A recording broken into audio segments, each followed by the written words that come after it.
Hola, ¿cómo están? Soy su profesor Alejandro Rivera, que les imparte la materia de historia.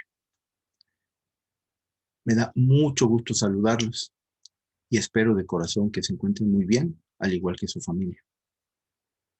¿Saben que esta pandemia nos ha puesto prácticamente un año encerrados en nuestras casas?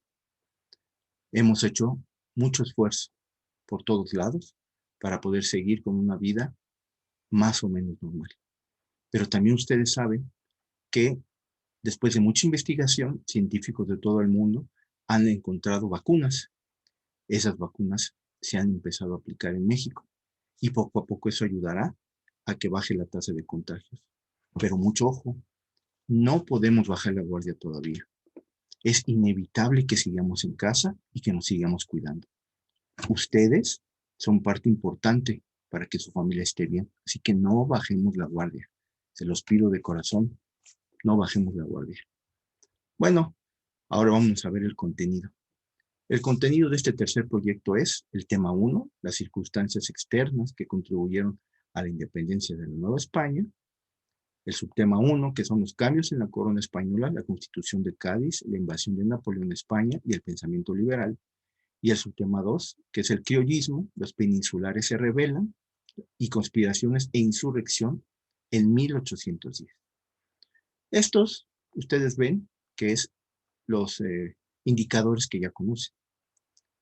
Y bueno, ahora vamos con los temas del proyecto. Una pequeña explicación del proyecto 3, ahí está el detalle. Escogí ese nombre porque hay muchos detalles. Ustedes saben que la historia de México es fascinante, interesantísima. Lo hemos visto a lo largo de todos estos periodos. Y vamos a ver ahora un tema que a la larga impactó en el logro de la independencia de la Nueva España. Primero que nada hay que informarnos, hay que hacer un poco de lectura. En esta parte vamos a ver que a partir de la conquista, que se consolidó la conquista en nuestro territorio, hubo muchas situaciones que cambiaron, que fueron cambiando. Acuérdense que ese sincretismo, esa unión de los pensamientos europeos con indígenas, lograron una mezcla fascinante y cambiaron muchas cosas. Se inventó nueva música, poesía, comida, vestido. Todo eso fue forjando todo un caldo de cultivo para expresar diferentes formas de ser, para expresarse como seres humanos. Todo eso se fue gestando poco a poco en la Nueva España. Pero también, ¿qué pasaba en Europa? Sobre todo en España. España también estaba en procesos de cambio. Hubo muchas situaciones que España empezó a padecer y lo vamos a ver poco a poco. Aquí tenemos un apartado de curiosidades. Es una curiosidad que a mí me llamó mucho la atención. Léanlo e imagínense por lo que tenía que cuidarse en esas épocas, en esos tiempos. Ahora nos reiríamos, pero en esa época fue muy importante tratar de parar esta situación. Pues continuemos con lo que pasaba en Europa. Ustedes saben que España fue una potencia a nivel mundial. ¿Qué le dio ese sentido de potencia mundial? Pues que tenía una armada invencible. Esa armada invencible luchó y conquistó muchísimas tierras en todo el mundo. Pero todo lo que está arriba empieza a bajar. Hubo un declive natural. Pero ese declive también se dio porque potencias como Inglaterra, como Francia, como Holanda, le empezaron a disputar ese poderío naval. Y hubo grandes batallas en donde fueron perdiendo fuerza los españoles, la Armada Española. Entonces, se empezó a ese declive y se juntó también con otra situación bien interesante. Nosotros no estamos acostumbrados a ver el régimen monárquico. Aquí prácticamente los reyes nunca tuvieron una influencia más que la que trataba de tener desde España, pero aquí en México, nunca hubo un monarca como tal. Pero en España sí. ¿Y qué es lo que pasó? Hubo un tiempo en que muere el llamado Carlos II de España. Este rey deja descendencia, pero una descendencia diferente a la que estaba gobernando España. Él es el perteneciente a la casa de los Habsburgo, así se llama, y deja en la sucesión de su trono a uno de una casa monárquica diferente, que es la casa Borbón, que hasta la fecha son los que siguen teniendo la monarquía española. Entonces, ahí hay otro encontronazo porque sale una casa monárquica diferente, entra una nueva, y obviamente también hay ahí se topan muchas ideas, mucha gente que no quiere, y es otra lucha la que está realizando España por eso. Estos cambios se dan en muchos aspectos como el político. Surge una forma que se llama el despotismo ilustrado y también tratan de hacer cambios también para poder lograr el control de sus colonias. Entonces, todo esto, todo lo que hemos visto, se agrega un tema más. ¿Cuál? Dicen, ¿qué más le puede pasar a España? ¿Qué le ha pasado de todo? Pues no. Surge un personaje en Francia que es conocido, yo creo que ustedes han hablado o lo han estudiado, que es Napoleón Bonaparte. Napoleón Bonaparte era un conquistador nato. Era famoso por sus estrategias y por su valor. Y prácticamente se da la tarea de conquistar toda Europa desde Francia. Y casi lo logra. Tiene muchas batallas con muchos países y entre ellos España. A España lo logra conquistar. Logra dominarlo. Y quita al rey que estaba en España, pero pone a su hermano. Su hermano de Napoleón Bonaparte se llama José Bonaparte. Este José, muy famoso en esa época, le decían José Botellas por su afición al vino, ya se imaginarán. Entonces, otro problema más para España. Todo esto hace que lleguen las noticias a Nueva España y dicen, ¿qué pasa? Guerras, conquistas, cambios de reyes, y nosotros aquí, vaya, estamos sufriendo toda esta situación. Pero poco a poco España logra sacarse el dominio de Napoleón, lo saca de su territorio y vuelve a tratar de organizarse. Para organizarse, ellos escriben una nueva constitución, se podría decir, que se llama la Constitución de Cádiz. Cádiz porque es el lugar donde se realiza. En esa constitución hecha en 1812, lo más importante es que queda asentado que en España ya no es habitada por súbditos, sino por ciudadanos. Eso es un cambio radical. Entonces, ya el rey ya no tiene súbditos, tiene ciudadanos a los que tiene que rendir cuentas. Esa es una monarquía constitucional, empieza el cambio. Poco a poco se empieza a dar el cambio. Aquí vamos a parar un poco esto y vamos a ver las actividades. La número 1 es reforzar lo que aprendiste en la lectura anterior. Para esto, les pongo un crucigrama.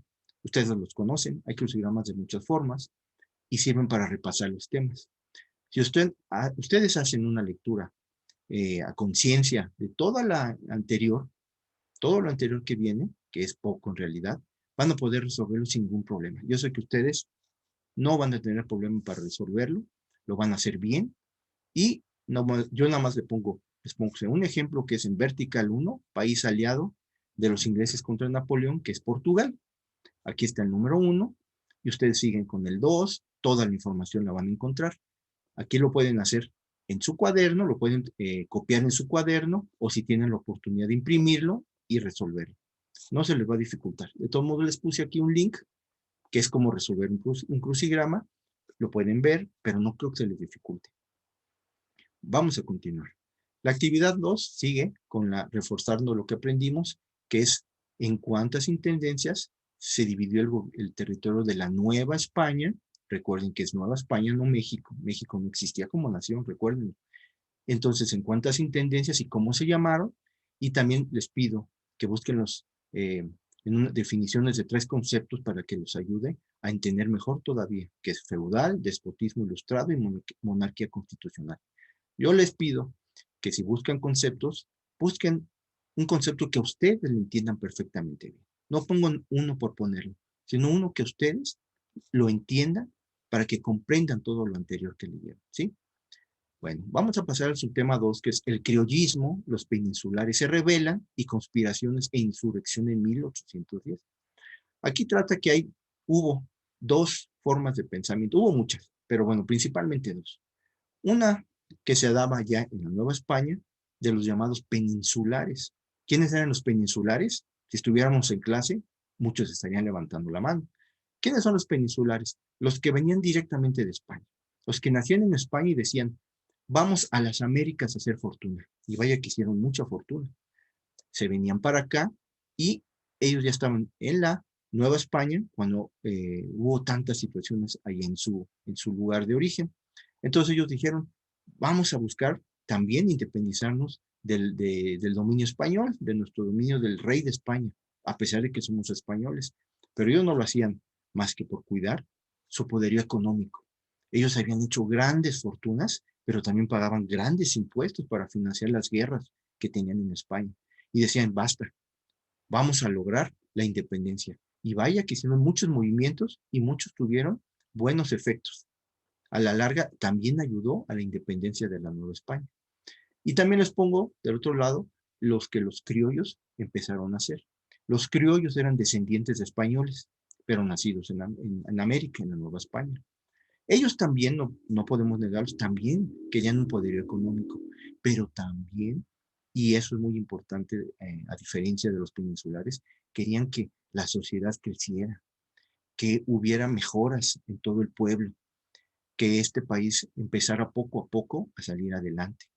Entonces ellos también empezaron a tener sus ideas independentistas y también hicieron muchos movimientos y, que a la larga también ayudaron.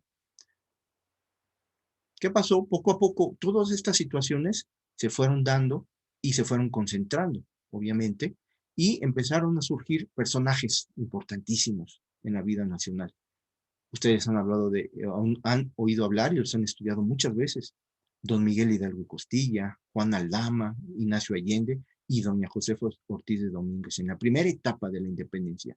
Ellos lo que hacían es que se reunían y hacían conspiración, conspiraban, empezaban a redactar documentos, todo lo hacían de manera secreta.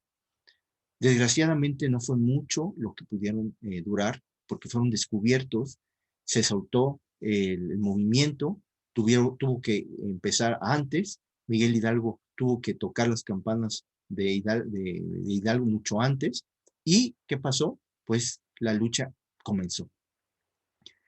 Miguel Hidalgo era fue un personaje importantísimo, sentó las bases y tenía formas de pensar muy especiales. Esto es lo que ustedes pueden leer aquí.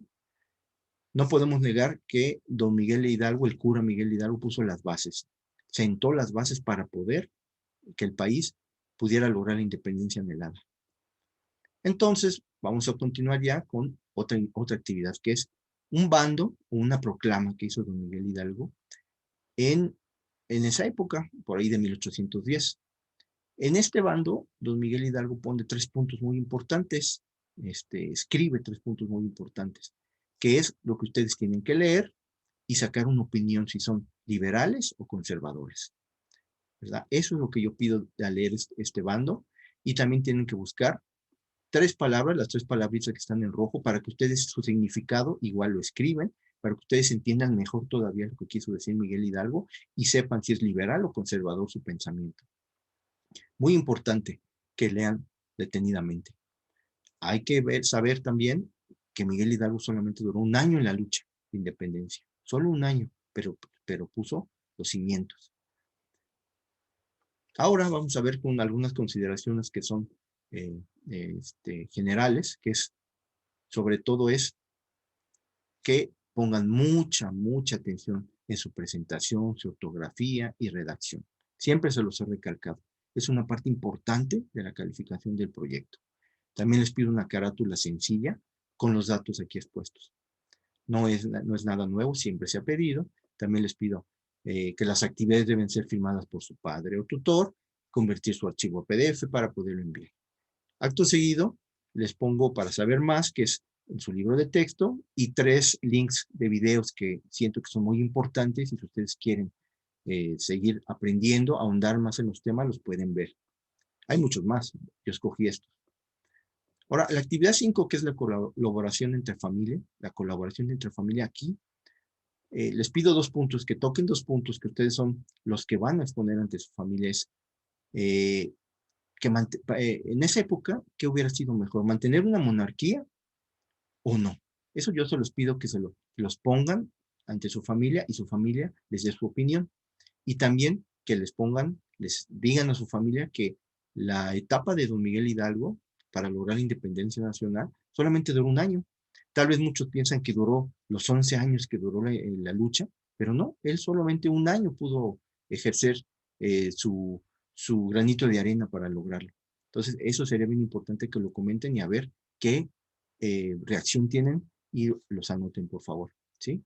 Viene la bibliografía que yo ocupo y por último, que no es menos importante, que es los indicadores de evaluación deben de poner especial atención, tienen que leerlos, aunque vienen hasta atrás del proyecto, son bien importantes. Esto es lo que se toma en cuenta para calificar. Entonces, si ustedes lo leen, es prácticamente lo que vienen las actividades y se lo realicen de una manera correcta, no van a tener problema. Bueno, vuelvo a repetirles que me dio mucho gusto saludarlos. Me da, aquí estamos a estar al pendiente de sus dudas y cuídense mucho. Eso es lo más importante, seguirnos cuidando. Si salen, distancia, cubrebocas, lavado de manos, como siempre. Y yo, por mi parte, me despido. Eso es todo. Hasta luego.